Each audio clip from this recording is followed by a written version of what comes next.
আসন্ন বিধানসভা নির্বাচনে যুবদের একজোট হয়ে তৃণমূল প্রার্থীকে জেতানোর ডাক জেলার যুব সভাপতির। বুধবার দুপুরে রায়গঞ্জের মোহরকুঞ্জে একটি সভার আয়োজন করা হয় তৃণমূল যুব কংগ্রেসের পক্ষ থেকে। এদিন তৃণমূল যুব সভাপতি কৌশিক গুণ বলেন, যুব শক্তি একজোট হয়ে জেলার 9টি বিধানসভা জয়ই মূল লক্ষ্য। সেই লক্ষ্যকে বাস্তবায়িত করতে এই সভা। পাশাপাশি তিনি বলেন, মুখ্যমন্ত্রী একদিকে যেমন যুব সমাজের জন্য চাকরি দিচ্ছেন, অপরদিকে তেমনি যারা চাকরি পাননি তাদের জন্য যুব ভাতা চালু করেছেন, যা নির্বাচনে যুব সমাজে যথেষ্ট প্রভাব ফেলবে। আজকে রায়গঞ্জে কি উদ্দেশ্য? রায়গঞ্জে আজকে আমাদের তৃণমূল যুব কংগ্রেসের আমাদের মাসিক সভা ছিল। সেই মাসিক সভায় আমাদের দুটো এজেন্ডা মূলত ছিল।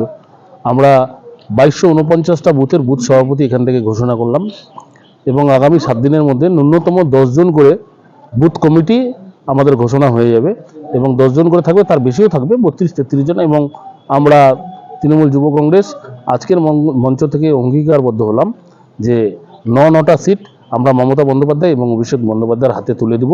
উত্তরবঙ্গের মধ্যে উত্তর দিনাজপুর 1 নম্বর রেজাল্ট হবে, এটা দায়িত্ব নিয়ে আমরা শপথ নিলাম এবং মাথার ঘাম পায়ে ফেলে আমরা আগামী দিনে সেটা করে দেখাবো। বলছি, বিরোধীরা বারে একটা অভিযোগ করছে যে এই সরকারের আমলে চাকরি হচ্ছে না, এটা কতটা ভোটে প্রভাব ফেলবে বলে আপনি মনে করছেন? চাকরি আপনারা দেখতেই পাচ্ছেন, কিছুদিন আগেই নোটিফিকেশন বেরিয়েছে, প্রাইমারি, আপার প্রাইমারি অনেকে জয়েন করছে, যোগ্যতার বেসিসে জয়েন করছে। যারা চাকরি পাচ্ছে না তাদের জন্য আমাদের দিদি আজকে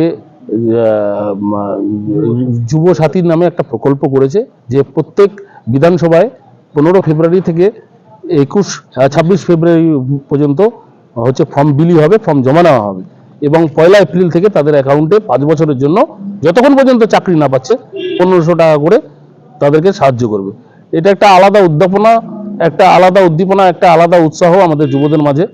এইটাকে আমরা আলাদাভাবে দেখছি এবং তৃণমূল যুব কংগ্রেসের জেলা কমিটির পক্ষ থেকে আজকে অঙ্গীকারবদ্ধ হয়েছে 1 এপ্রিলে 1500 টাকা অ্যাকাউন্টে ঢোকা মাত্রই আমরা প্রতিটা ব্লক এবং প্রতিটা শহরে উত্তর দিনাজপুর জেলা জুড়ে ব্যান্ড পার্টি বাজিয়ে আমরা সেই উৎসব পালন করব। রায়গঞ্জ থেকে ব্যুরো রিপোর্ট, কুলিক নিউজ।